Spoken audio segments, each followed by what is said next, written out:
Hello, everyone, and thank you for joining us again for another episode of But What If I Soar? My name is Dominique Flint, owner of Free to Be Counseling Services. And I am Deveron Flint, owner of Social MacGyver. All right. Well, thank you all for joining us again. This is episode 17. We're going to be spending some time today talking about trauma. If you took a listen to our last podcast episode, we touched on some of our interests, and we are both really interested in trauma. I am a certified clinical trauma professional, and, Deveron has talked a lot about her interest in trauma as well.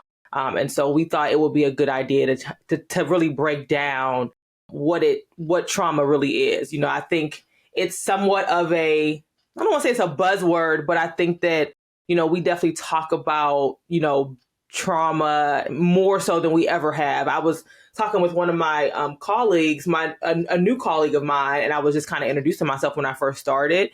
And I was, sharing like my background, and a lot of them were like, oh, wow, you have trauma experience. Like, because again, it wasn't for many of them, they've been in the field for 20 plus years, 30 plus years, and it wasn't such a big topic. I think initially we thought, individuals who went in combat, suffer from trauma. We didn't really consider all of the nuances of trauma and how many of us, have experienced trauma in some form. And so we wanted to break that topic down today and really give some insight to that. But we're going to start by discussing one high and one low.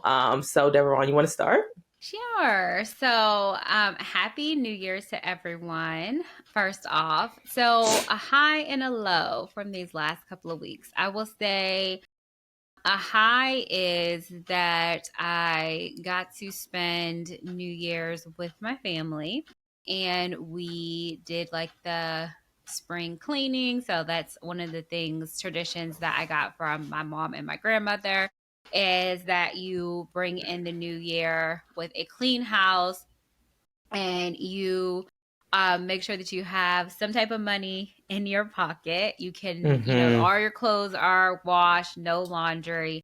And so I made sure that my household continued to follow that. I also made a nice dinner, which is something that my mom and grandma were big on. And then just made sure to have family time, because that was one of the things that I want to be very intentional about going into the new year. So that was a really good time. The kids really enjoyed themselves. They liked what we did. We kind of talked more about our intentions for 2024, which we had kind of like worked on an intentions board during the holidays, which they really got into, and it was really nice to see.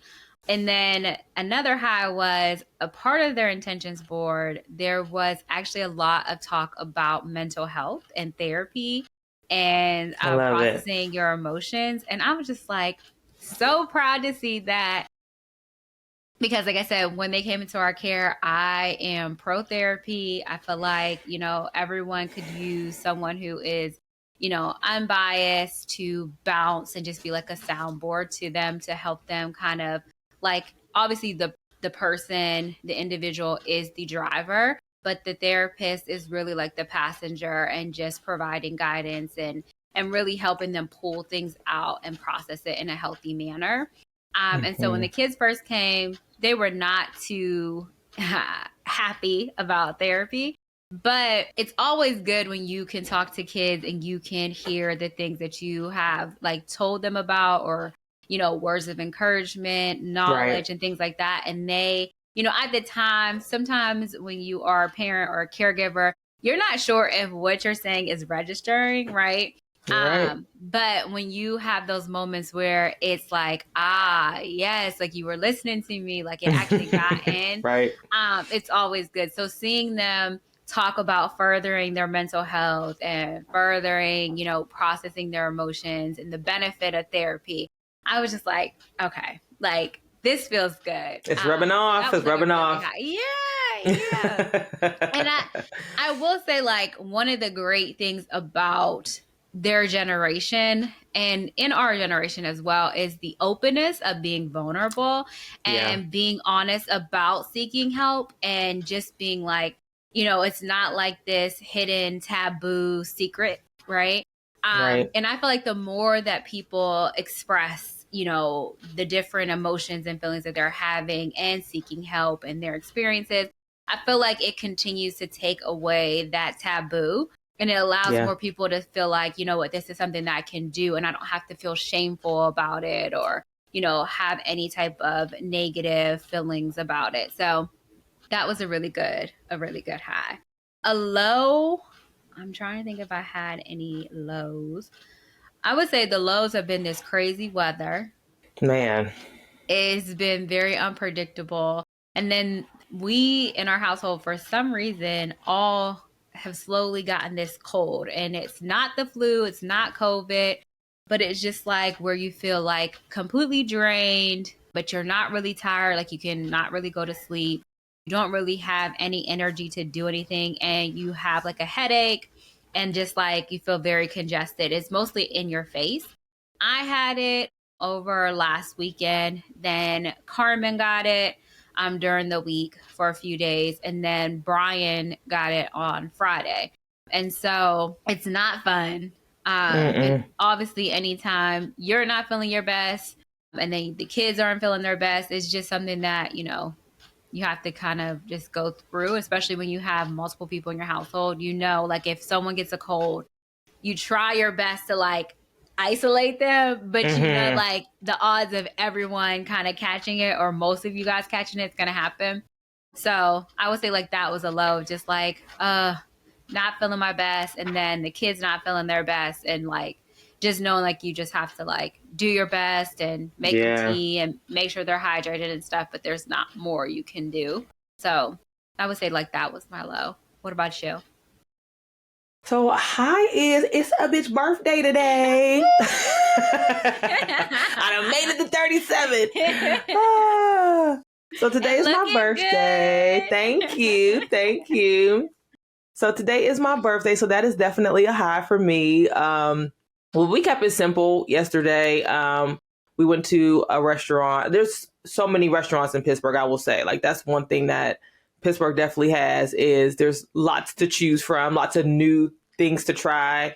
And so that's kind of something that me and Irby are into is like, we'll try to find a restaurant. And the thing is like, we've been here for, what's this, 2000? We've been here for 7 years. It'll be 7 years at the end of this year.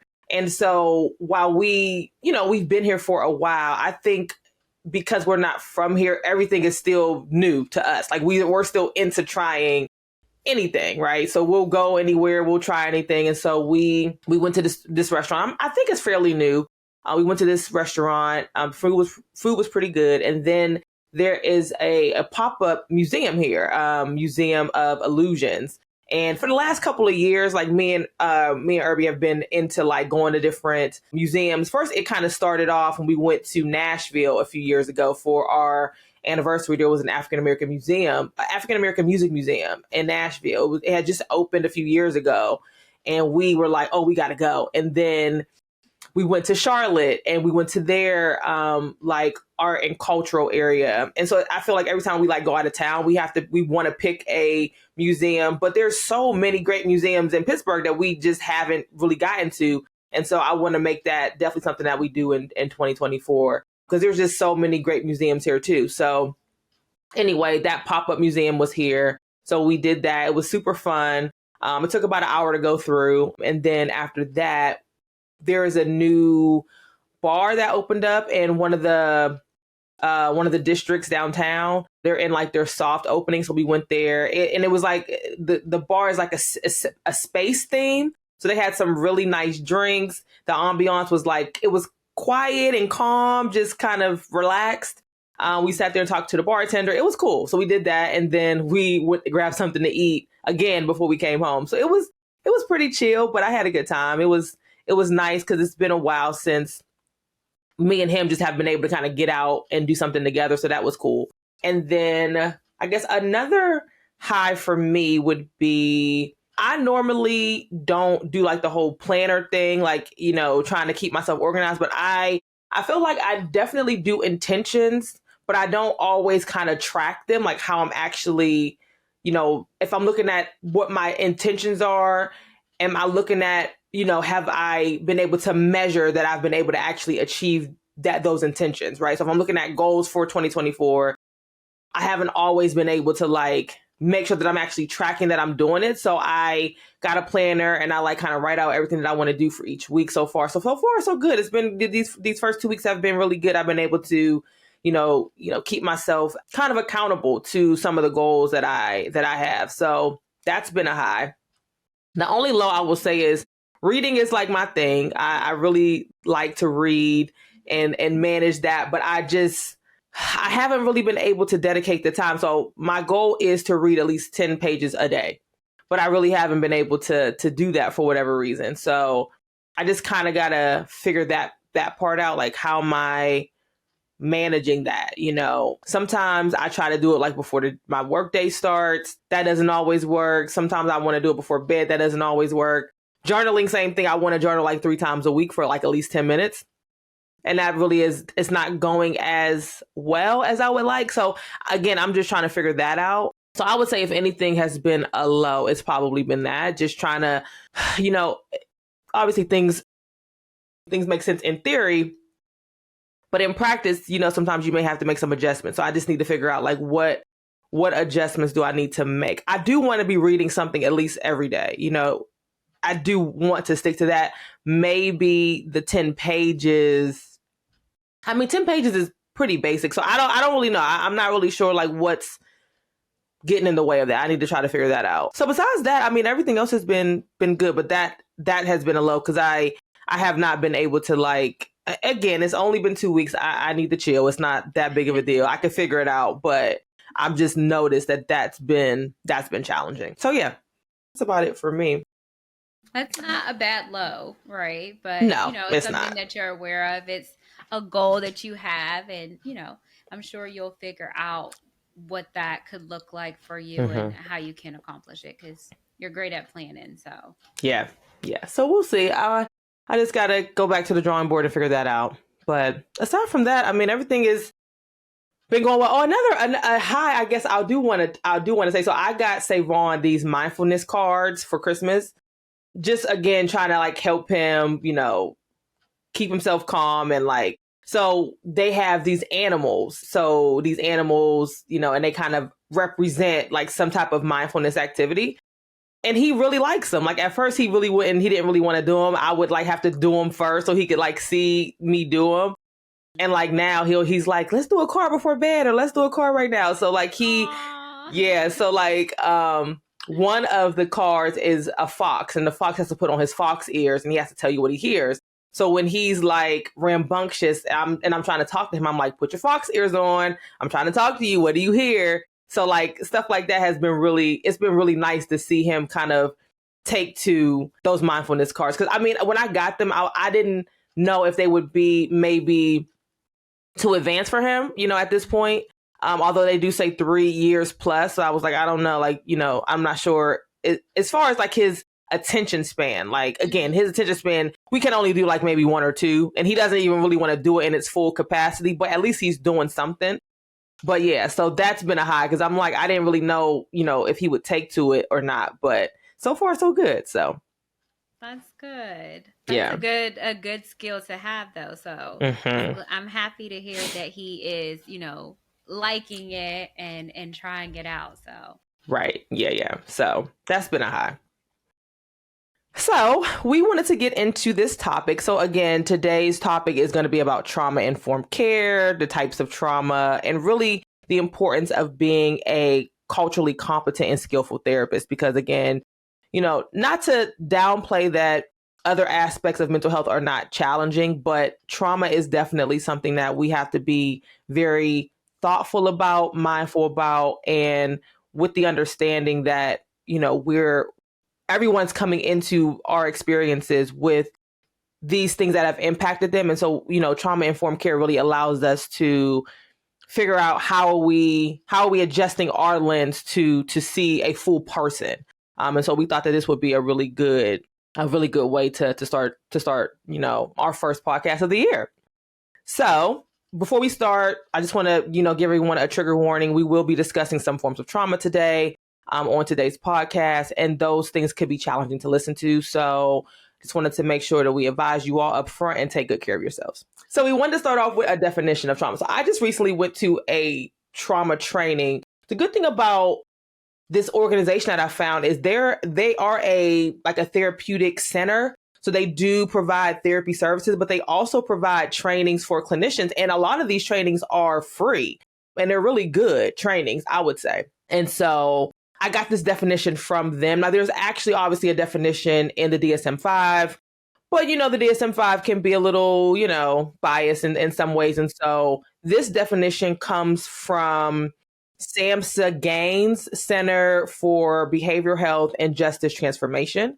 And the definition of trauma that they gathered is an event or a series of events that feels terrifying and overwhelming that is experienced by an individual as physically or emotionally harmful, which has lasting effects on an individual's functioning and physical, social, emotional, and spiritual well-being. So that's a mouthful. And so essentially the main components of that definition are an event has occurred, that event has caused, you've had an experience from that event, and that experience has created effects that have been long lasting, right?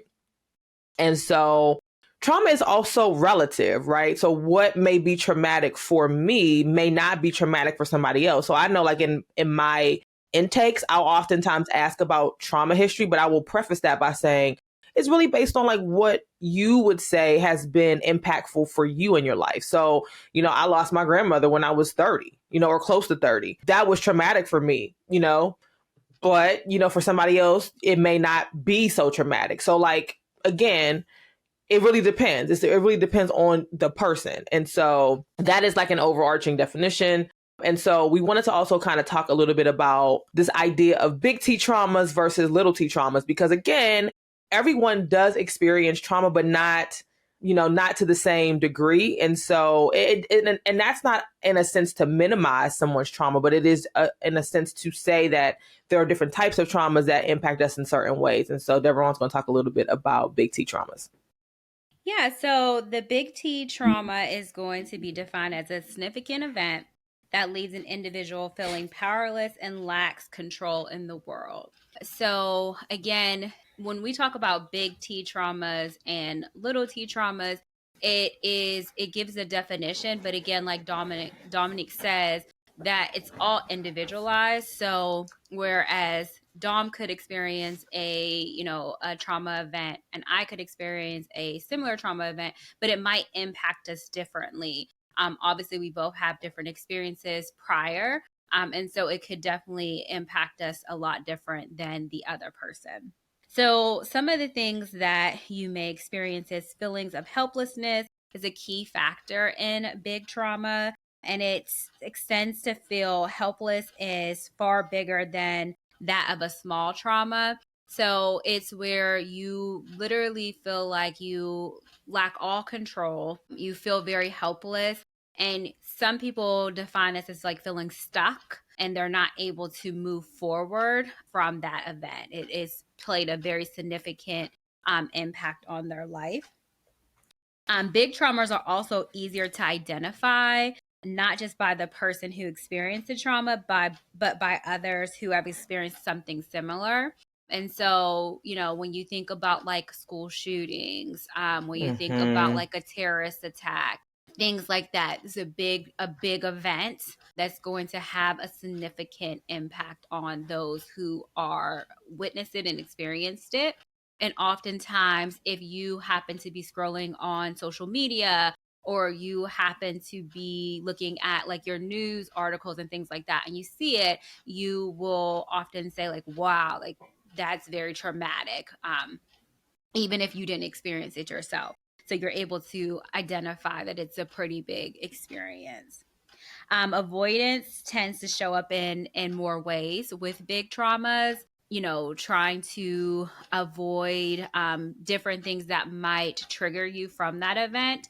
Sometimes what people will say after they experience a big traumatic event is they will avoid going back to that place again. Like they can't even see themselves going back.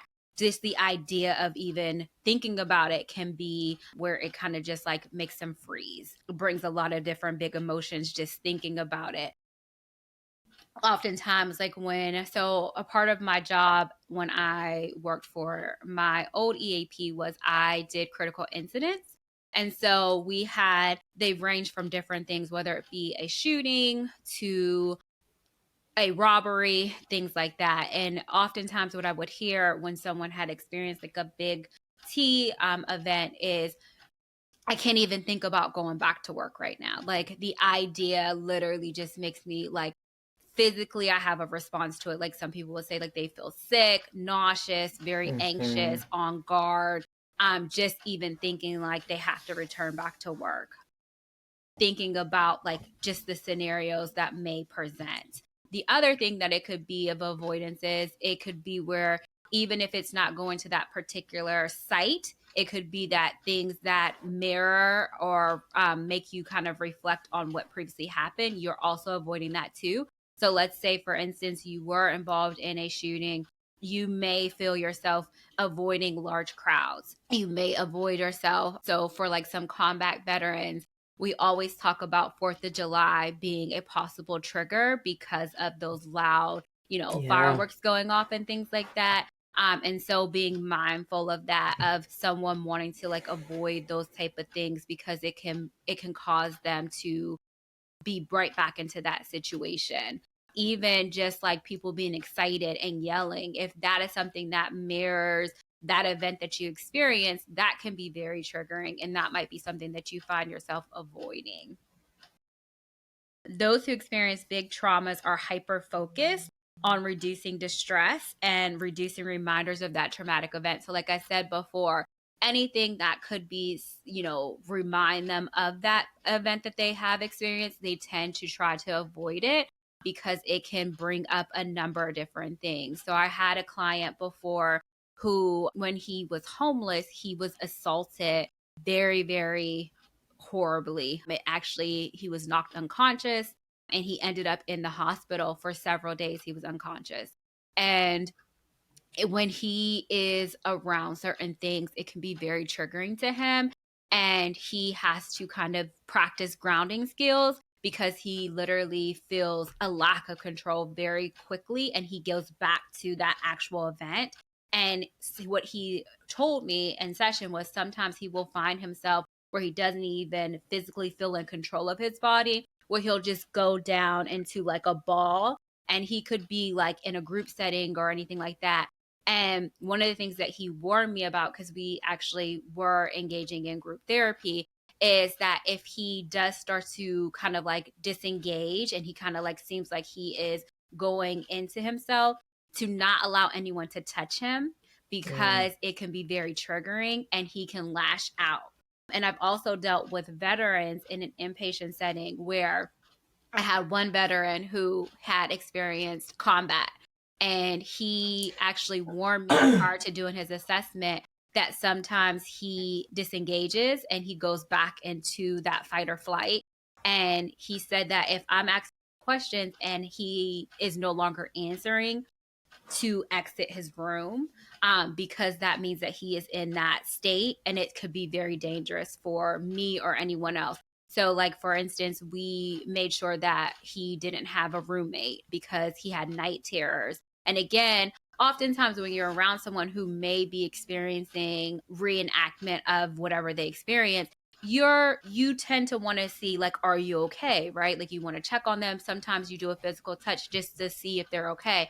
And that can actually put you in danger, but it also could put that individual in danger because sometimes they're so disassociated and they're right and back into that event that they're not really thinking of you as someone who's looking out for them. They're actually looking at you as someone who is making them unsafe. And so it's really good to kind of pay attention to those things and know what are warning signs. Like I said, he told me like if he's answering questions and he just seems like he's like basically staring at me, but he's staring through me, he's not engaging with me anymore. He also told me to like focus on his chest because he would start kind of like hyperventilating. You could see him breathing a little bit more harder. That was signs for me to exit. Like he was in a state, and not to like try to get him out of it. He has to kind of bring himself out of it. So those are things that you may experience. Daily functioning becomes overwhelming, and the longer avoidance is present, it will continue to become more challenging to address. So again, I always tell people, so currently I work for another EAP and we deal with critical incidents. And so I always talk about, I just did a training about this, about your baseline. So we, especially as therapists, if you are a newer client to us, we don't know what your baseline is right away. That's something that we're going to talk with you about, so you can let us know what your baseline is. But you as an individual are going to know what is your baseline of functioning. And if you have experienced some type of big trauma or even a little trauma, knowing what your baseline is. And if you're not at that, and you are kind of like where you're not able to even focus on just the daily activities, then that's something to be concerned about, right? And it's not to say that you experience a trauma and the next day you're supposed to be at your baseline. That's not what we're saying. It's that you are not at your baseline and you're having a hard time functioning, just doing your basic daily routines. And it's at a longer period of time where you find yourself, sometimes you might experience something and it might disrupt your eating and sleeping patterns, right? But if you find that you are having a disruption of your eating and sleeping pattern, it's at a certain amount of time, that's when you start to be concerned, and you know that it's something that you need to get addressed. It's something that maybe you don't have the skills to actually handle it your own. So you need to ask for outside help. It's really important. So one of the things, and I'm sure Dom has done this when you're assessing someone with trauma, is we ask you about your eating. We ask you about your sleeping. We ask you about your social supports and how you're engaging with them. Because those are very telling things. I made a joke that we as humans are routine creatures. And so we tend to have a routine that we do, right? So in the morning, the first thing I do is get up, wash my face, brush my teeth, those type of things. And sometimes if you have a disruption, even just doing that basic thing, washing your face, getting out of the bed, it seems like it is so tiring and exhausting to even think about doing those things. And that's when you want to kind of like think more about, maybe this is a little bit more of a problem and I need to get some outside help. So it's really important to think about that. Some examples of a big T, like I said, a shooting, natural disasters, sexual assaults, domestic violence, a terrorist attack. These are all big T events. The other thing is that I will say, so I have been very open about being a survivor of sexual assault, right? And after my incident, I was young. I was a teenager when it happened, and I knew that it was wrong. Like I, knew right away it was wrong. But in the moment, I tried to rationalize what had happened. And I tried to figure out, and this might sound crazy, but in the moment, I tried to figure out how I could make myself not be a victim.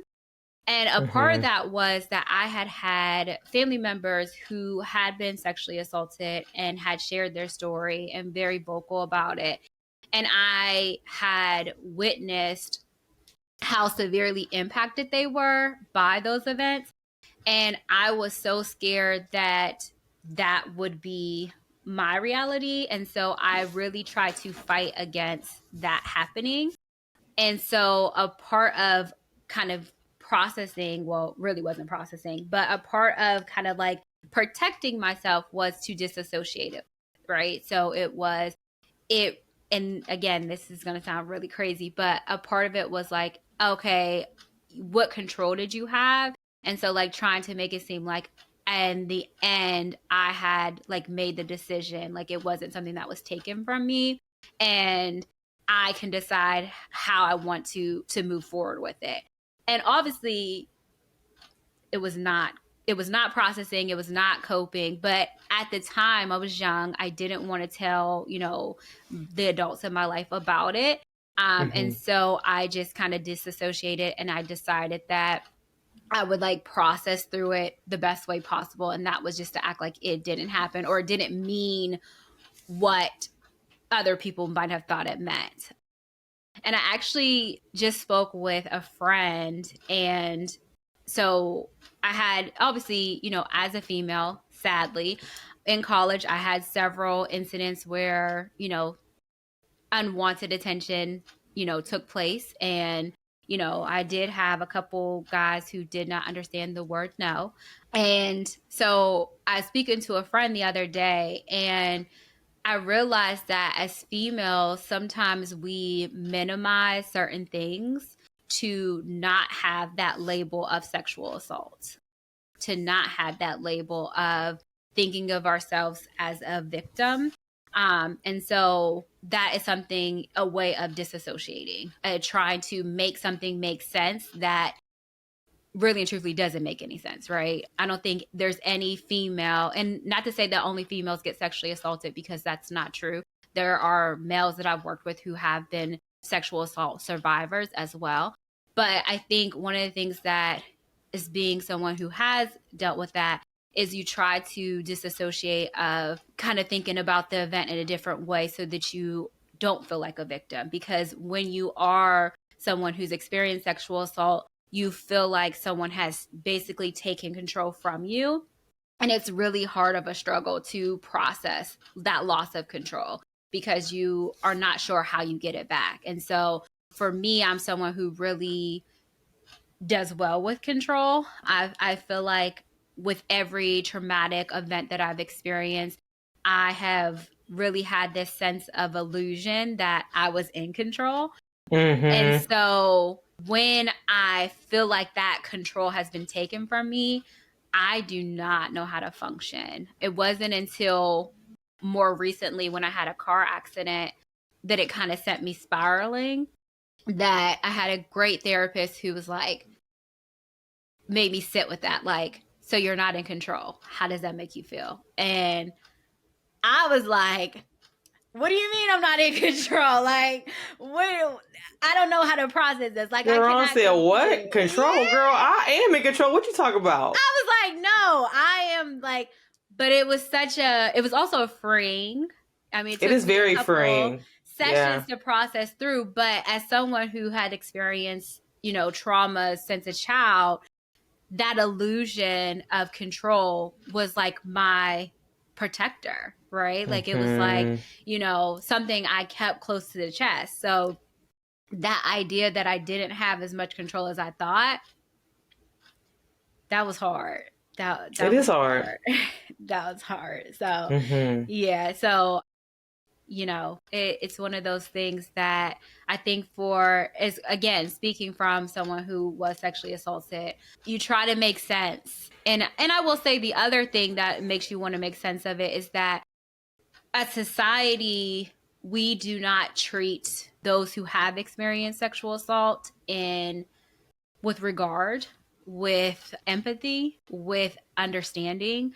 Yeah, we don't. We are quickly to villainize the person, especially if the perpetrator is someone who is well known, well liked, has influence, has power. We quickly jump to discredit that individual who was the person who was impacted. And so even with domestic violence, it is hard being someone who has experienced those things, because of how society views them and how they're not accepting, even just filing a police report. Shoot, just doing a rape kit. For anyone who has experienced doing a rape kit, oftentimes the way that they describe it is being assaulted a second time. Yeah. And that's, it is very, very, it's really sad. But if you ever had the opportunity, there's actually an episode on Grey's Anatomy. And there was I want to say she was African American. She came in and they realized that she had been sexually assaulted. And they actually go through the process of processing her sexual assault kit. And they show you what it entails. But the way that they do it is with such grace that every part of the kit, they ask her for her consent and they ask her if she wants to continue. And I think for anyone who has been someone who's experienced sexual assault, having that control and that ability to say yes or no when that has been taken from you in that situation is so powerful. And it can help someone to feel empowered. And like Dom said, we talk about, patient-centered care, patient-informed care. That's a part of it, right? Is to treat someone with dignity who has literally experienced one of the worst things someone can experience, and giving them the opportunity to have a choice. And also not being nasty if they decide that that's not something they want to do. Understanding, like, again, you need these rape kits and things like that. They can help with prosecution. But the other reality is that there's some precincts that have several rape kits. I was actually thinking that. Yeah. Like there's the precincts that there are thousands and thousands of rape kits that go untested every year. And imagine you literally just experienced one of the worst things you can. You then have to do this rape kit, and then your freaking rape kit is sitting on a goddamn shelf. Not being for years, not months, years. I mean, again, like that's why I said having empathy and that patient-centered care, so important. And like I said, that Grey's Anatomy, I don't know which season it is or which episode, but they really do a great job of documenting what it's like to be from the patient's perspective, which is so important. And then as a provider's perspective of, you know what, like, let's give them some type of empowerment. So I think that was a really good episode. Yeah. As far as, I guess, personally, I would say that the big T traumas that I've experienced have been related to like attachment trauma. I would say that, and I have definitely had some recent therapy sessions kind of discussing this in more detail, but yeah, I definitely think that I would say that some of my experiences with my caregivers have definitely impacted my attachment. And I think because of that, I have definitely experienced some attachment trauma. I would say that if I had to identify the attachment style that I most connect with, would probably be anxious attachment. And this idea of attachment essentially is that when your first relationship, your first experience with attaching to someone else is with your caregiver. And specifically with anxious attachment, there is the challenge with the anxious or preoccupied attachment is that there are so many inconsistencies with the way that your relationship is developed, that is what causes the anxiety, right? Because there are moments when you can expect that you're going to have love and reassurance and support and guidance and love, right? But there are also moments when that caregiver don't provide that. They can't provide that to the capacity that they've done in the past. And so because of that, your experiences become anxious and preoccupied because you're like, sometimes you know that you can expect it and other times you're not so sure, right? And so then that creates these feelings of rejection and abandonment, right? And they create moments where you are again preoccupied with wanting these things. And so what happens is, you go into your adult life and then you kind of have those same experiences where you're afraid that you're not going to get this reassurance, this love, this belonging, right? This connection. And I will say, like, although those were my experiences, I do think that I've worked through the hurt, the hurt, the maybe anger, like the feelings that I had associated with those experiences. I also say that I did experience I was about to minimize, but I definitely also experienced, I also experienced sexual abuse as well. And it was for a short period of time. That's the minimization that I was about I to, was about to right? say, Yeah. girl, Yeah. short. Let's take that short period of time Yeah. out. Right. And I think that also has definitely impacted my like developmental trauma. Like this happened, when I was 9. So I was really young and really couldn't make sense of what happened at the time. And so one way that I managed through that was, I didn't know it at the time, but I think there was a lot of perfectionism that came from that. And so for years, because because again, as a woman, as a young girl, you soon understand that there are not too many women or girls in your life who don't experience some form of sexual assault and sexual violence or groping, cat call. I mean, you name it. Like you just you don't live this life as a woman or as a girl and not know someone. It's very funny how men sometimes will say like they don't know these men, but like you can't find a woman who can't identify one man or one boy, Oh, you they know what I mean? will. Right. But I'm just saying it's just interesting how that sometimes is the posture, right? It's like, I don't know these men. Like y'all need to find better men. But it's like, how do all these women and all these young girls can identify at least one man, but you can't identify none? It's just very interesting. Minimizing it. Right. And so I would say that experience definitely created like moments where I think I looked at my life and I was like, I got bachelor's degree, master's degree, you know what I mean? I didn't turn out, it didn't, almost similar to you, right? I didn't see myself as a victim, but I didn't even associate the challenges, like the relational issues, the interpersonal issues. I didn't associate that abuse with those experiences. I didn't associate my like hypervigilance or like my need to, like, for lack of a better word, like check people. I didn't associate those behaviors with that experience. And it wasn't until I started going to therapy in my mid to late 20s it was like the first time I had really spoken about it. I mean, I think I had told friends about it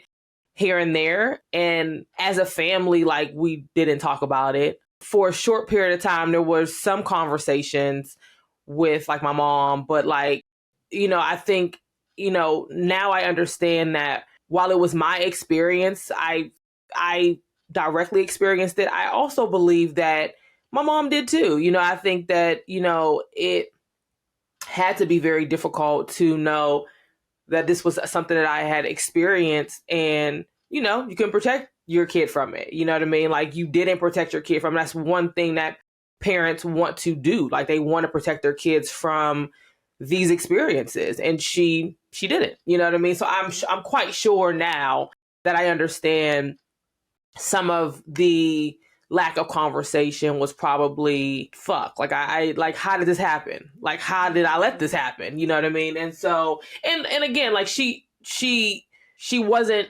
responsible for someone else deciding that they wanted to take advantage of her kid. Like, she didn't have any control over that, It's a hard and thing to sit with, though. it is absolutely right, because that's not, when you have your kid and you look at them and you have all of these high hopes for them, and you have all of these hopes that you're going to be able to inform them and provide them with so much, and you don't think that like one day they're going to be abused in my house. You know what I mean? Like, you don't think that, and so I will say that, yeah, I do think that that experience definitely made things really, really challenging for me. And I think I think my achievements kind of made me see those experiences as, like I did today, like, try to minimize it. Like, it wasn't that big of a deal. Like, I didn't turn out, quote unquote, again, like, I know people who have suffer from sexual abuse, and I know what their life has been. I know what their life consists of. And I think I looked at my life and I thought my life did not turn out like that. And so I'm good. You know what I mean? Like I made it through kind of thing. And I think what I learned is that you can try to like avoid it all you want to, but that shit is going to pop up eventually. Like it don't matter how many degrees you get. It don't matter how much success you have in your life. It doesn't matter how responsible you are. Like none of that stuff really matters. And what started to happen was like things were just popping up that I think were just, again, me avoiding, like really putting a voice and a name and like processing this experience that I had. Like I had never, when it happened, like I'd never had any counseling, never, it was not something that I was afforded to me, you know what I mean, when I was a kid. So I think in some ways when there isn't conversations around it and there isn't any like support, provided, in some ways you kind of think like this shit is normal. Like, it's like, this is just what happens, and I think I knew it was wrong, obviously. Like I knew it was wrong, but I don't know, like there just wasn't any conversation about it. Like there wasn't any of that. So I think I just was like, well, I guess I got to move on. I guess I just got to figure it out, And so I think that I am definitely, I think I'm better for so I went to therapy and I did EMDR therapy for it. But it was helpful. It was really helpful. It was helpful. I do think that I have processed through it. I don't want to say it doesn't affect me, because I think what a lot of trauma survivors want is they want their old life back. They want to be that person, and you're just never going to be that person. Like it's just, unfortunately, yeah, you just, and I think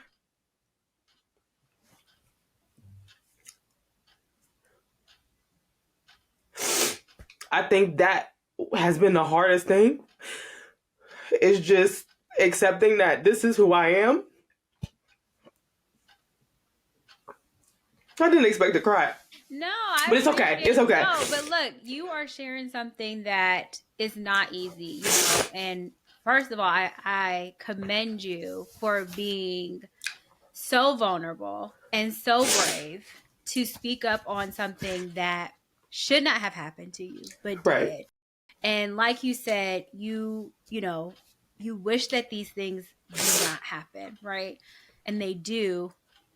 And it's something that you experience, but it's not who you are. Right. You are so much more than that experience. Right. And so you have done tremendous work on yourself and processing this and making sure that it doesn't, like you said, your body does a great job of trying to protect you from these horrible incidents.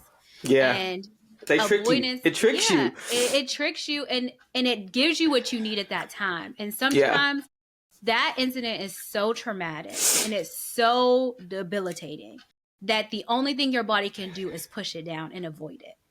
Yeah. When you have time and when you have the space and the skills and the preparedness to bring it back up, that's when you can do the work. But trauma work is not easy. And shit is hard. And I think, like you said, trying to process through that, you'll never be the same Dominique before that incident. But also looking back to say, although I'm not going to be the same Dominique that did not have this take place.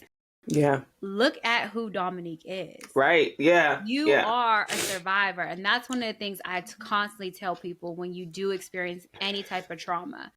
You're not a victim. You are a survivor. You have been able to go through something that should not have happened at all. Right. And you have been able to go through it and you are thriving. You are soaring. And that is something that's your story. Like, that is your story. And I appreciate you for sharing that, because I know that it's not easy to even just come up and say what you've said. But you are beautiful. You are someone who is thriving. And you are so much more than that event. So much more. Well, I appreciate you for sharing it because that made me, and this is the thing about sharing your story, is that it makes people feel safe to share their story. I've wanted to say something on this podcast for since we started. When we started our relationship series, like it definitely had room to come up there, but I just was like, I don't know if I'm ready. Like I don't know if You have to I do it on your want to. own time. Yeah, and I feel like that's the thing that there's so much shame that people experience from, and I know I didn't do anything wrong. I know that there was nothing that I did to deserve that, but I do think that people who experience trauma, they do go through a lot of shame. They You do do. go You through try a to make lot it make of, sense. yeah, and you in lots of ways you internalize what happened to you as something that you did, right? That you caused this in some way. And I don't think that I ever had that, but I do think that there were times when things were said that did make me question if what happened to me really happened or if I in some way caused that. And so imagine being, a young kid and things being said to you that make you question, like, did I do something? So I think I did.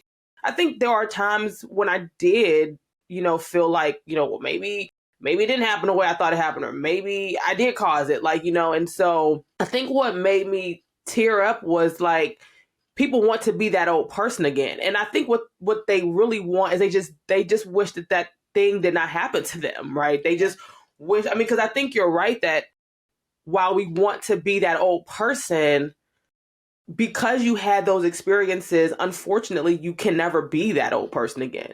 And that doesn't always have to be a bad thing, but I think it takes a lot of work to get there, right? To recognize that this happened to you and it wasn't okay, but it is okay that you're this new person now, right? It's Yeah. okay that this is who you are now.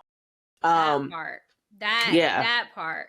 It's yeah, you, that new person that you are yeah, because of those experiences right, yeah, does not take away from who you are. And I think like right. taking inventory of that, and again, it takes work to do trauma work. It It definitely does. does.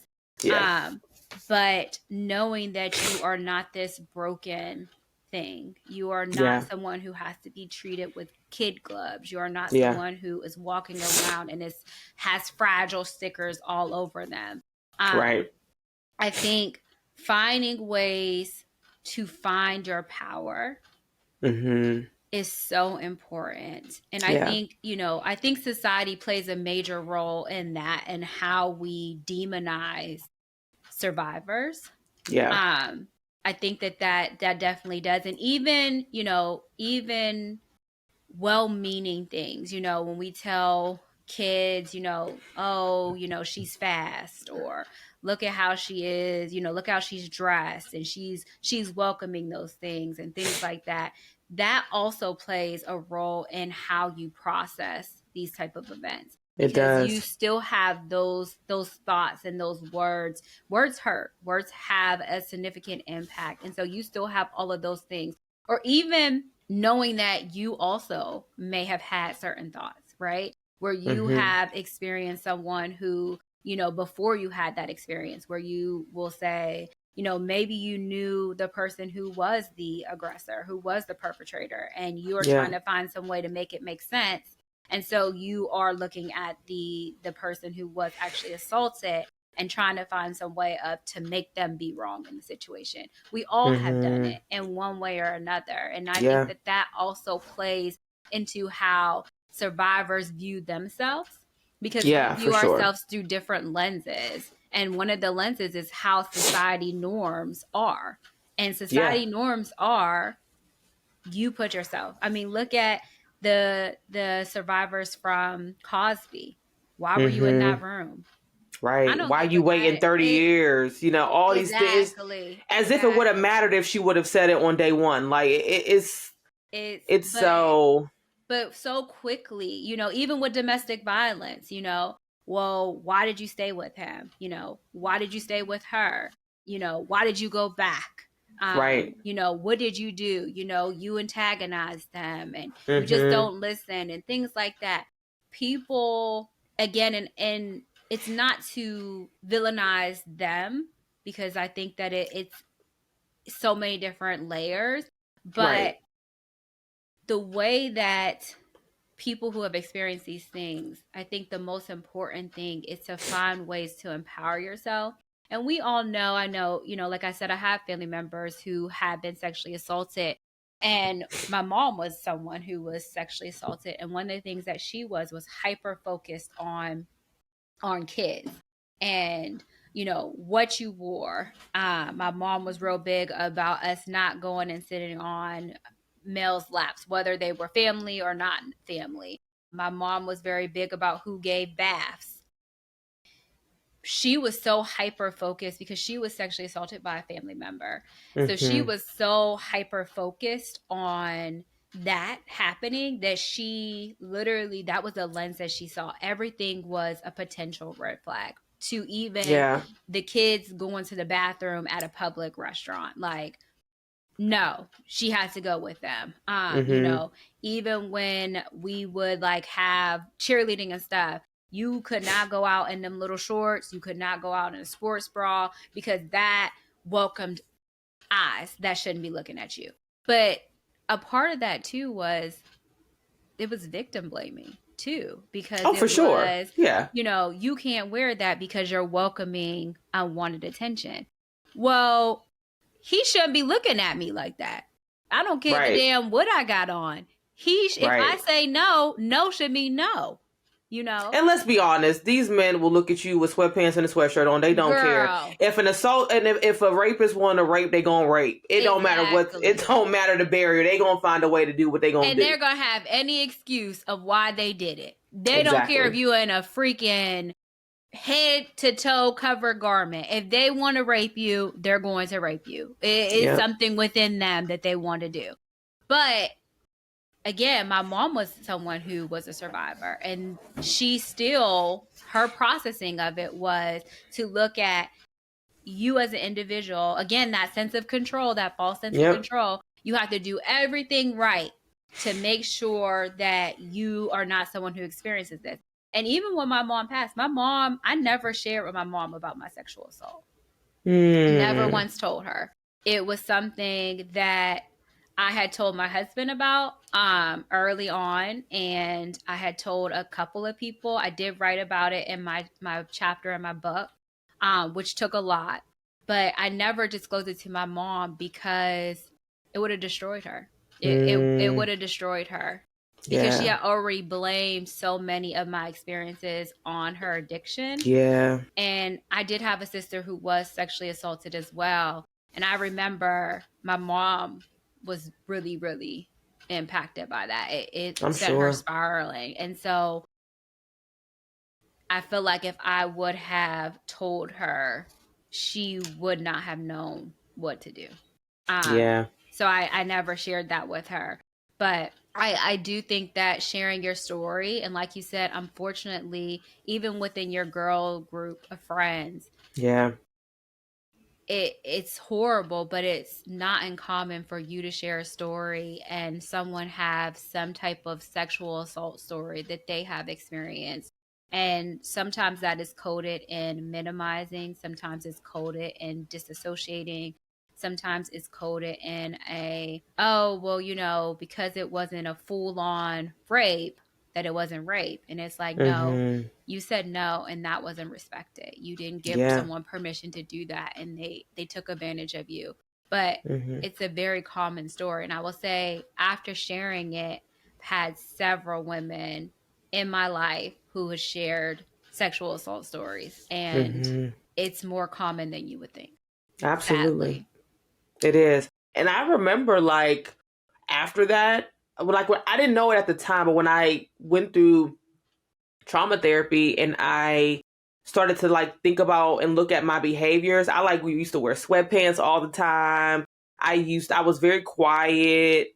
I just remember things, and I think what was so challenging for me was because after that I often had male attention that I did not want. And I think whether it was, I used to have a paper route, and men, right? I'm a kid, right? I'm 13, 14 years old.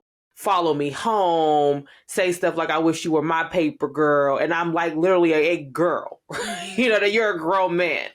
And I think I oftentimes thought, well, if I just kind of like what your mom would say, like if I just wear sweatpants and a sweatshirt, if I just, if I don't, and I've always been shapely from a time I was a kid. So I never looked like I was a kid, you know what I mean? Even though I was, or always looked older, I guess I would say.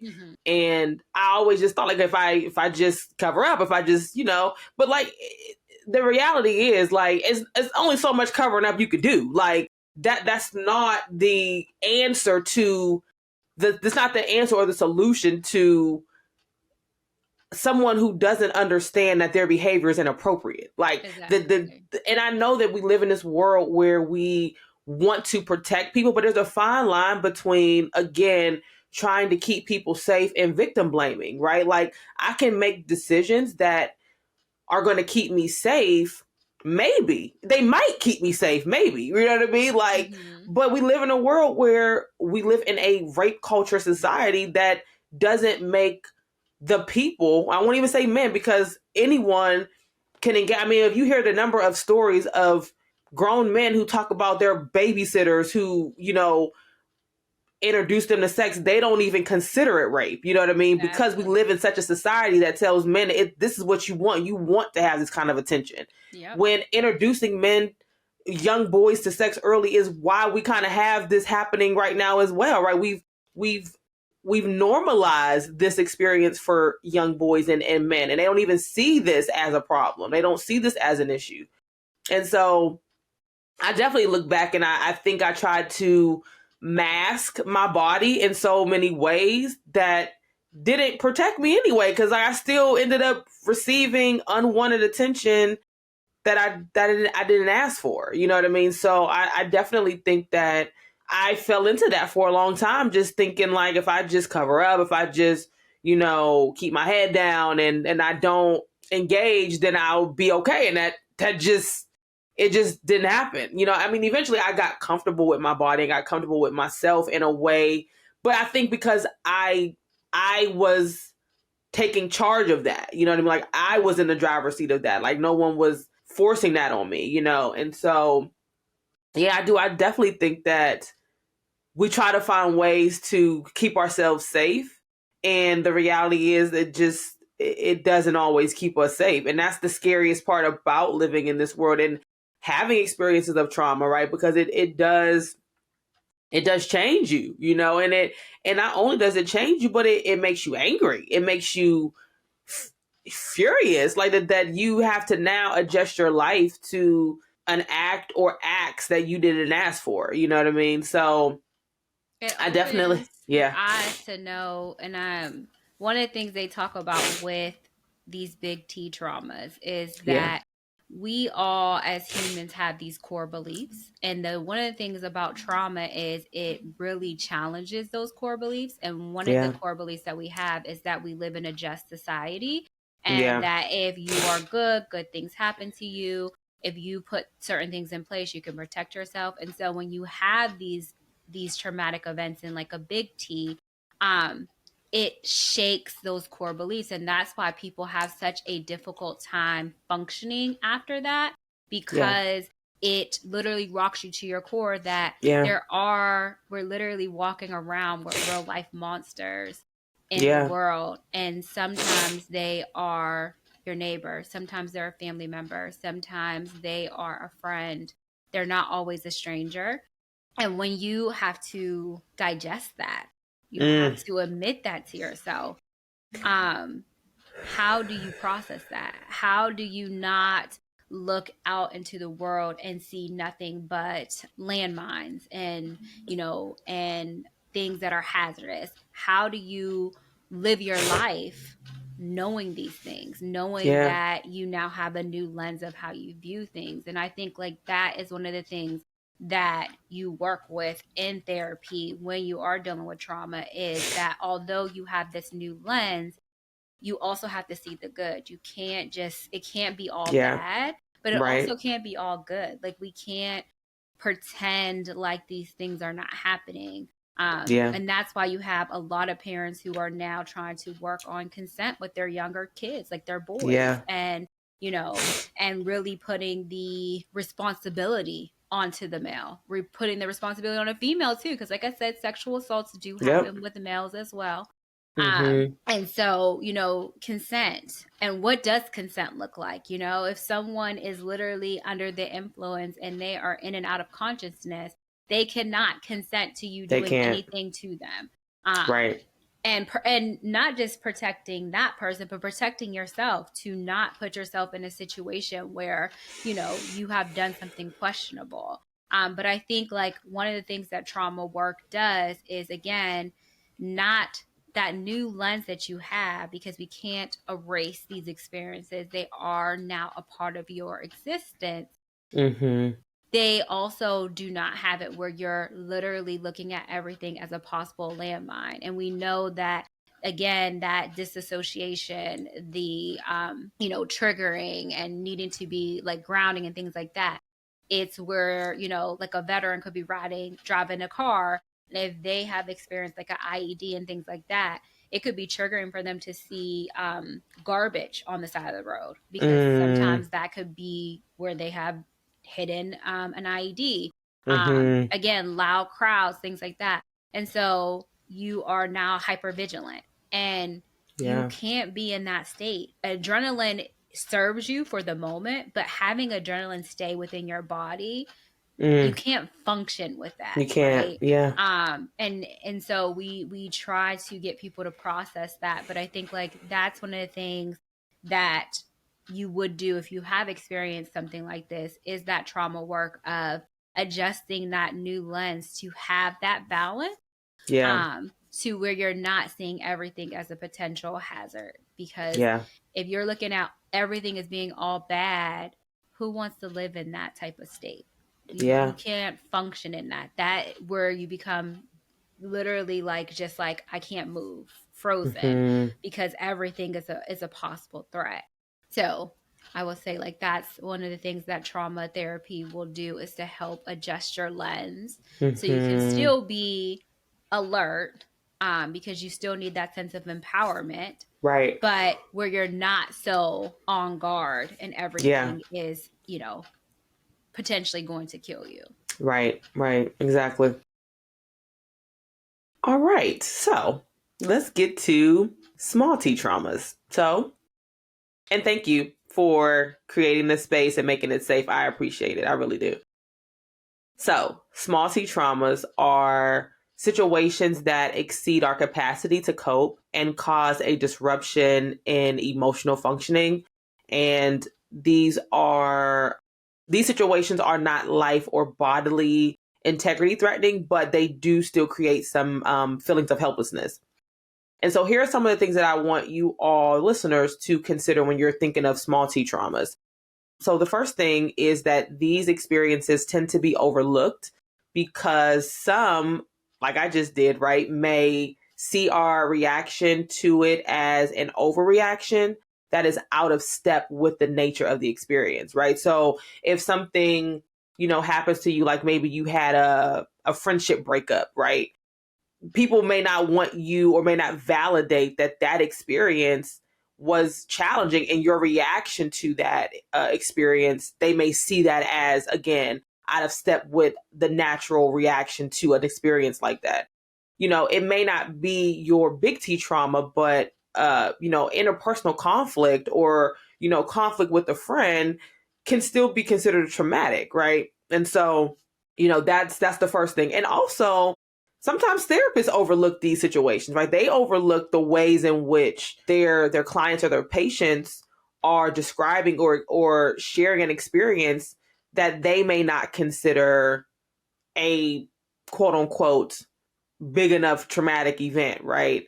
Even though it may not be a big T trauma, it does still deserve space and and time, right? And support around how do I help this potential client or patient process through this experience, right? So one thing is to, in those situations, it's important for you as the person who experienced it to validate your own experience, right? Because sometimes you are going to get people who don't necessarily agree with your reaction or your, again, quote unquote, overreaction to that experience. Sometimes in those situations, it's really important for you to validate your experience, because what happens, and I know that I've experienced this, where that self-doubt is so strong, right? You have this experience, you believe it happened, you believe that this was something that you suffered, right? Or at least at the very least you experienced. And when you have people who minimize or reduce your experience to less than nothing,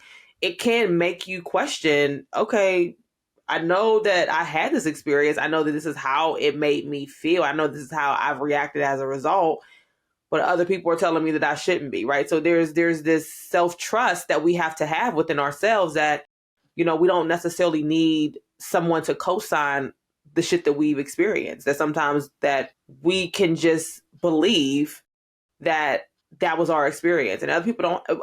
I don't need someone to co-sign what I went through to make it valid, right? It's valid because it's valid. And so that's the work, that we have to do when we are experiencing small T traumas that people don't necessarily see as real.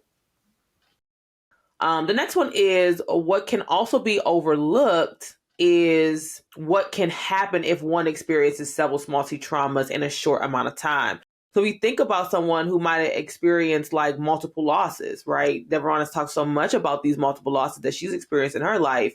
If we found someone who constantly has relationship issues, right? These interpersonal battles with friends and family and significant others, these things can be traumatizing. They can be overwhelming, right? And they may not have been your neglect or abandonment or domestic violence, right? But they are again these small T traumas that have happened very consistently over a small period of time, and that can definitely make managing these things challenging for you. So, and the last one is many times people who are looking for support in a therapeutic space are coming to address a small T trauma that has never or that has happened over the course of their lifetime or in a very recent past. So a large amount of people who are coming to therapy are coming because they've experienced a trauma, and oftentimes it is a small T trauma that either they probably didn't see as impactful enough until it became very impactful over time. And so some of the examples that we could give around small T traumas include things like divorce, financial issues, infidelity, and interpersonal conflict. And so these are just some examples. I would say in my personal life, I would say probably grief and interpersonal conflict would be like the small T traumas that I can just think of off the top of my head. I guess the biggest grief or experience of grief that I've had was the loss of my grandma, my maternal grandmother. We were very close. I mean, when I grew up, growing up, she lived across the street from my elementary school. So I was literally at her house every day. Her and my grandpa every day. Like they were like second parents to me and my siblings. They were very supportive of my mom, right? Because she was a single parent. And so she worked a lot, and my grandpa was, there for us. My grandmother was there for us. And I lost my grandfather when I was like 12 or 13. And at the time, it was probably the most traumatic thing. Well, it probably was one of the most traumatic things I had experienced. But losing my grandmother in my adult life, for some reason, definitely was more impactful when I think about it. Not to weigh them, but if I had to weigh them, I think it was just more impactful to me. I think as I got older, I truly understood her love of family and her love of keeping the family together and how close knit we were because of her presence and her values, and like that as I got older became so important to me. It became such a value of mine. And so I think losing her because I saw her as Superwoman. I don't think I ever even considered life where she was not going to be on this earth. And it's so crazy, right, to think like that. But I just never imagined her not being here. You know what I mean? It just never crossed my mind. So it was definitely challenging. My mom we lost one of my mom's friends. He died a few years ago. It was actually I was probably maybe a couple months pregnant with Savon, and I wanted to tell him, but I wanted to wait because I was still like early in my first trimester, and I was still kind of nervous about everything, and I never got a chance to tell him. And that, like, I think about that sometimes, and I kick myself because we were so close, like so entirely close, and I wish that I would have been able to share that with him because I know he would have been so happy and so proud. We were really close. And so that was hard for sure. And then I'll say interpersonal conflict. I will say this because, if you know anything about my family and my mom, like, we are better at managing conflict now, I think. But growing up, like, conflict was just not something that you did. It was like, what my mom said went, and that was just that. And so there wasn't room for managing conflict, right? So my mom is like a 0 to 100 type person. And so I think in lots of ways I did grow up pretty passive because of that, because my relationship with my twin brother was toxic, very toxic when I was a kid. And there were times when I was aggressive, but only out of like defending myself. But most times I was pretty passive, I think. And I think what you learn is that being passive I call it like being low maintenance, right? Like not expecting much from people, not depending on people, not asking people for much. What can I do to make life easier for you? Not how can I take up space, right? I never taking up space, I feel like always got me. It always was a negative, I feel like. And my idea of the moments when I took up space was me defending myself, me protecting myself. And I rarely feel like I got any validation for the experiences I had with my twin brother. Like, I honestly, to be candid, like, until I started going to therapy when I was like in my mid-20s, I never even considered like what he did and what our experiences were as abuse. I honestly just thought like, okay, well, he was just like that to everybody. And he was like that to everybody. And it still was abuse. You know what I mean? It still was toxic. It was definitely, it was hard. It was hard being his sister. It was hard living in the house with him. It was just hard, And I just always I guess I have a pretty big knack for minimizing, because I definitely used to minimize that, like, oh, whatever. Like, until I like got the chance to process through that, like, I was like, damn, like, I guess I was abused by that motherfucker.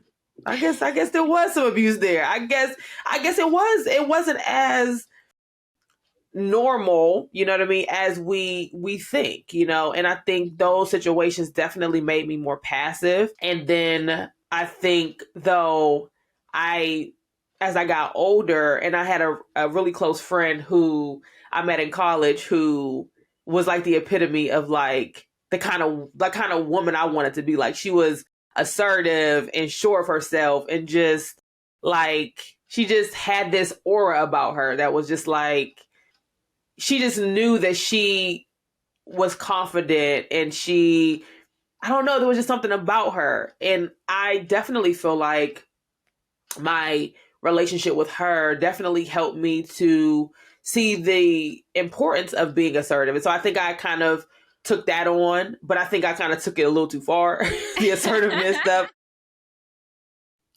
where I was kind of borderline like cocky, kind of borderline like self, like very, it was definitely borderline like assertive / cocky.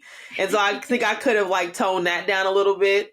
And so I think now my mission is to be assertive and to focus on the self-trust. Because I think when you go through these experiences in life, it does make you question yourself. It makes you question, and I think it's for me, it's not imposter syndrome where you question like your abilities and you question like if you're supposed to be here. I think for me, it's like I I I didn't get the validation that I think I needed and deserved in my formative years to just like acknowledge that like what you're going through is not easy. You know what I mean? And I'm not going to say I never got that, but I think it was very rare that my experiences were validated. You know what I mean? That like it's hard being his sister. It's hard living in this house with him. It's hard being stuck here with him. It's hard having a locker next to his. Like I never got those. I don't think I got those things as often as I think would have been helpful for me. And so that's the work that I'm doing now, is just trying to like reduce that self-doubt, you know what I mean? And trust that like any decision that I make, as long as I was trusting myself, even if it turns out bad, it don't matter, right? Because the goal is that I trust what I'm feeling, and I trust that I think this is a good decision for myself. If it doesn't turn out good, that doesn't mean it was a bad idea, because we don't have control over the future. You know what I mean? Exactly.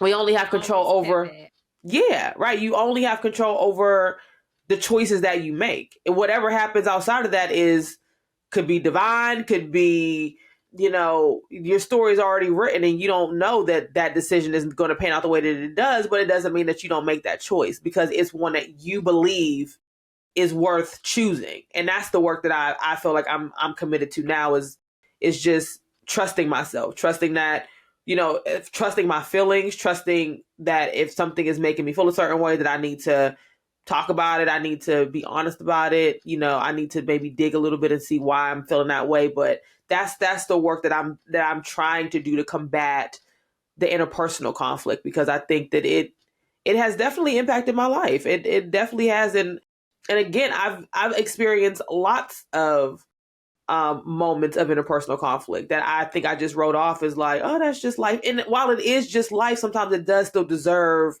TLC that I don't think I always gave it. So, yeah. I would say I've had several small T experiences. And I think, interpersonal conflicts is definitely one of them. Like I said before, when I experience a traumatic event, I tend to have tried to find a sense of control. And a part of that was to come in like a wrecking ball. Is that right?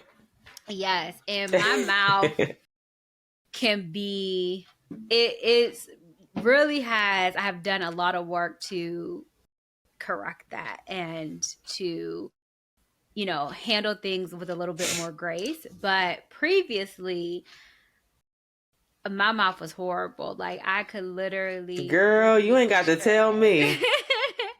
And so I always tell people I get my anger from my dad. And so I knew from a very young age I would go from 1 to 1,000. And there was a lot of like, I'm no longer like this, but when I was younger, if someone did something to me, I would think very well of how to get you back. And it would normally come at a surprise to you. And it would be where what I would do back to you was not anywhere compared to what you've done to me. Like I would want to destroy you. And so, what I used to do with like my sisters, like, so my mom used to always say, like, because I was the middle child, or I am the middle child, I would be like, not sneaky. I was the type of kid that I did something, I would be honest and tell you I did it and like just take the repercussions. But I feel like because of who my sisters were when we would experience certain things. My older sister was like the very intelligent one, book smart. Everyone just felt like she just had like this, you know, great life ahead of her. And I was like the problematic one. Like I said, if I was drinking, I'd be like, I was drinking. And You're like, so I ain't gonna lie to you. I ain't gonna lie yeah, to you like now. I won't tell you a lie. You might not like what I tell you, but I ain't gonna tell you a lie. So I remember, and this was very traumatic. So I remember that we were living, my mom had moved to, so I spoke so many times about my mom's addiction. And, you know, my mom was addicted to crack cocaine and it spanned it over 24 plus years on and off. And my mom was someone who, she never had a problem getting herself a job. My mom would tell her story and she was not shameful about it. She did not care who she needed to tell, but she would tell her story. And because of who my mom was and just the grace that she carried herself with, she would always be able to get herself a job. And so one of the things she had done was she had told her story and she had moved to this place outside of Pittsburgh, which is called Bridgeville. And I remember she had like this 1-bedroom apartment. It was nice, but like she didn't have much furniture at all. But she was doing really good. We went to visit her, and then she had decided, because we really missed her, that we would move with her, which we did. The area at the time, I don't know what it's like now, but the incomes for residents there are very up and down. There are people who are extremely wealthy, and then there are people who are not.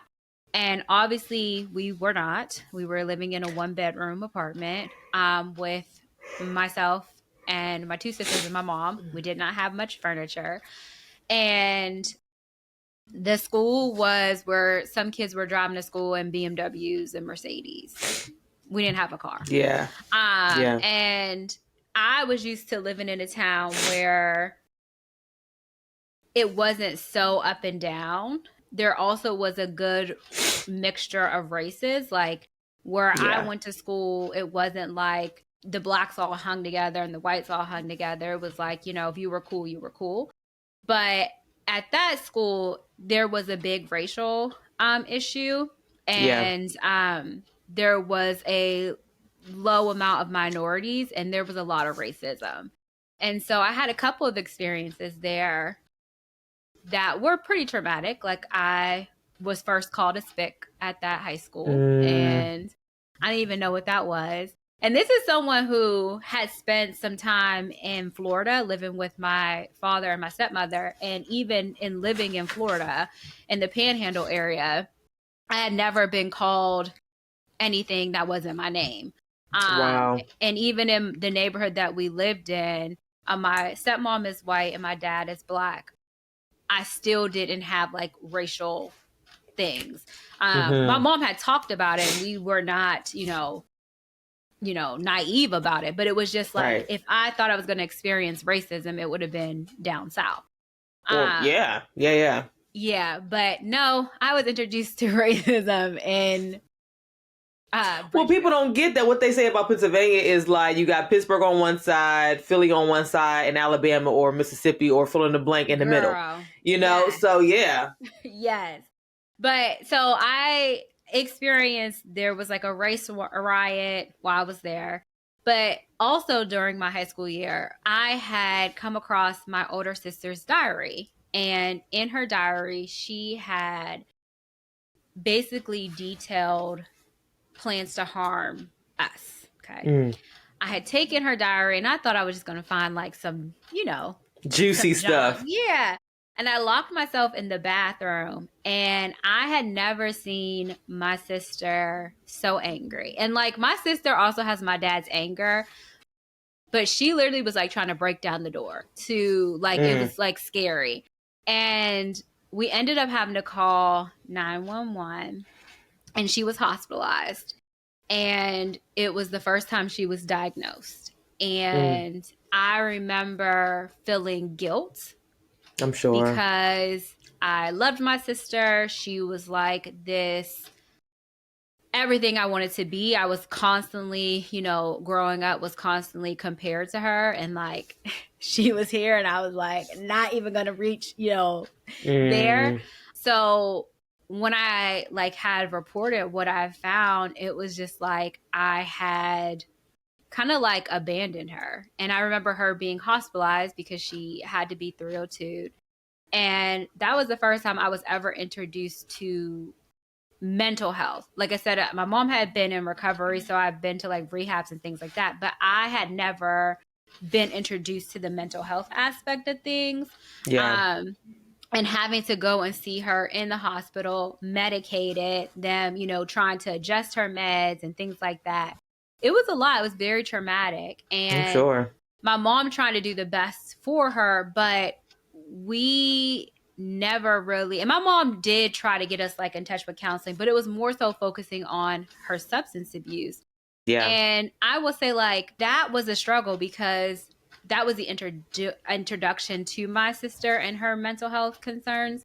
But that kind of played out throughout our interaction. And I think like no one really sat with me to explain what was going on, what her diagnosis meant, what, why it was so concerned. Like I knew what I read was, concerning, but like no one explained to me that, with her diagnosis, she could have extreme highs and extreme lows and things to like be, cautious about. And in addition to all of that, also dealing with a parent who is on and off with active addiction.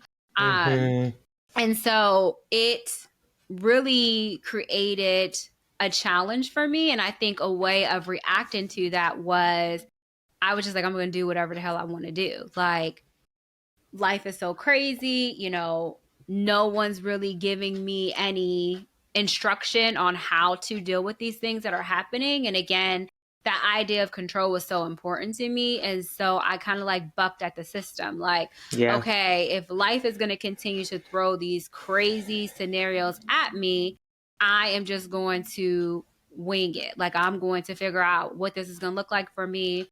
I'm not going to let it impact me the way that obviously it's impacted my older sister because I don't want to go and be hospitalized. I had a very naive and ignorance about mental health. And so I was, trying to do everything possible to not put myself in that same situation. And I think like that also dealt with issues of how I handled conflict because it was like, okay, in my eyes at that time period was if you guys had paid attention to her and you guys had, not had us in certain situations, because the thing was my older sister was like a mother to us as well, because oftentimes my mom was not present. And so a lot of her childhood was lost, unfortunately, trying to parent two younger kids who, bucked against the system and weren't always the most, caring and listening and who are you, you're my sister, but she also was acting like a mother. And so like I also had like the challenges of like, look, if you guys would speak up, we wouldn't be dealing with the shit that we're dealing with. And so like that caused me to be like, anytime I would be against conflict, I'm gonna like literally come in with the bulldozer. Like I'm going to pull the blanket off of everything and we're gonna say what's going on. And you can't always do that. It's not appropriate to be like that. It wasn't meeting people where they were at. It wasn't even having an understanding of why certain things were taking place. It was just like, I came up with what the issue was. And my idea was it was because y'all just let shit fester and we need to call a spade a spade. And for a long time, that was my way of interacting with any type of conflict, was to come in with a bulldozer and knock everything out and just bring attention to it. And I would say it did not always be met in the best way, right? I'm sure.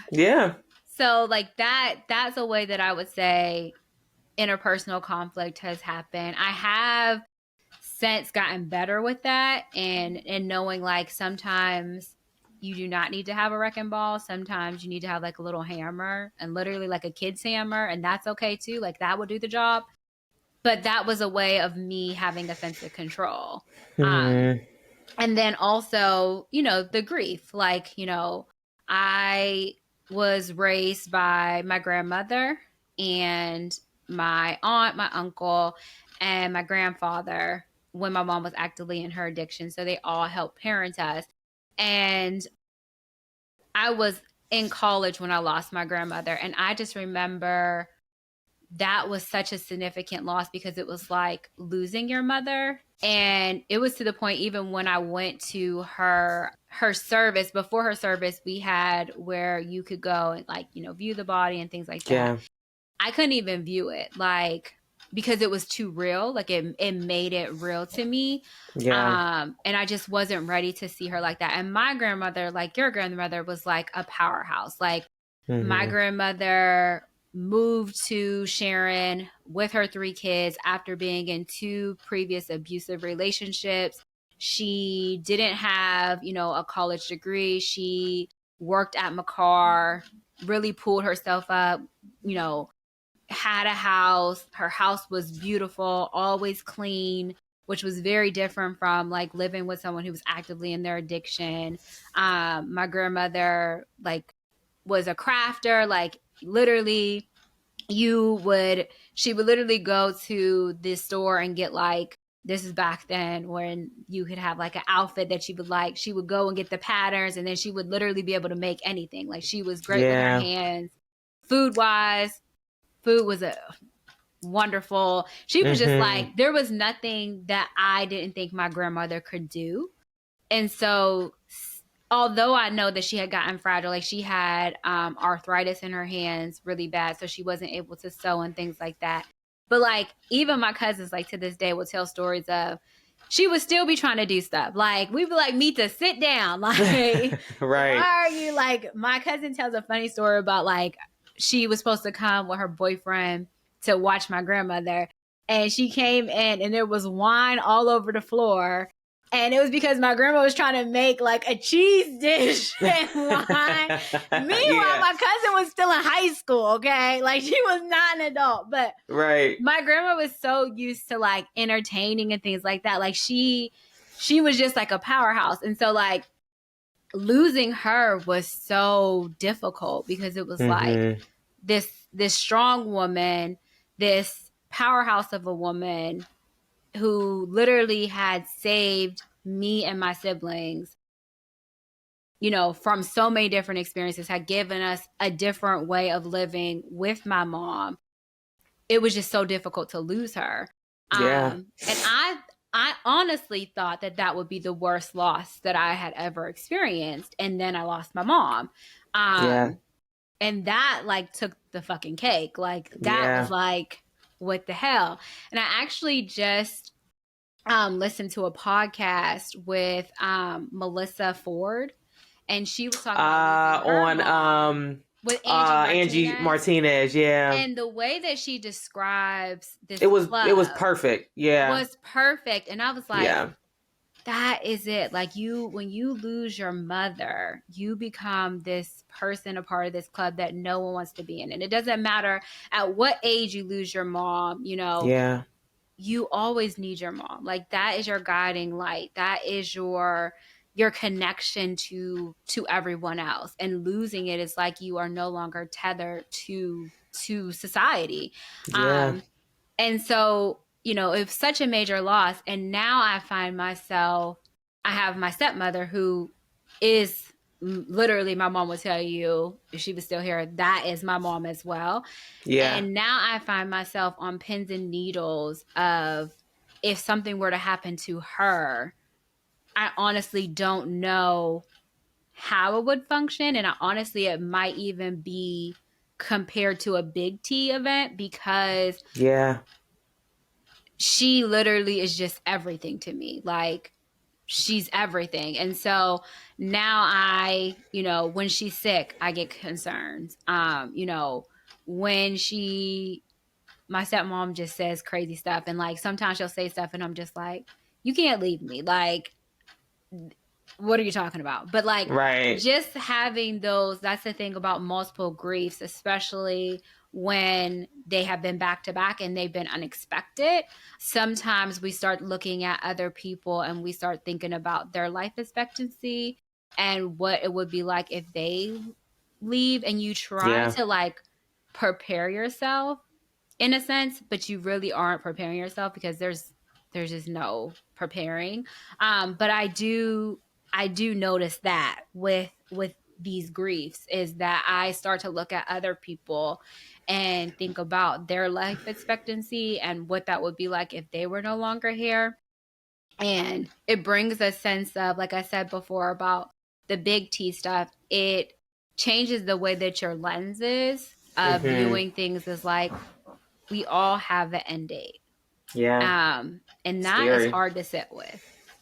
Yeah. Very, very hard to sit with. So I would It say is. like those are the smaller T's, but like you said, like they can bring you into therapy. And oftentimes when you come into therapy, you come with these surface issues. And then a good therapist is going to start unraveling that, and they're going to start Mm-hmm. digging, and they're going to actually see the roots of that tree. And Mm-hmm. oftentimes the roots are these small T's, Yeah. and that is what is at the roots of your tree. And they have to kind of Mm-hmm. unpack that and figure out how they can give you some resources to deal with that. Yeah. Yeah, for sure.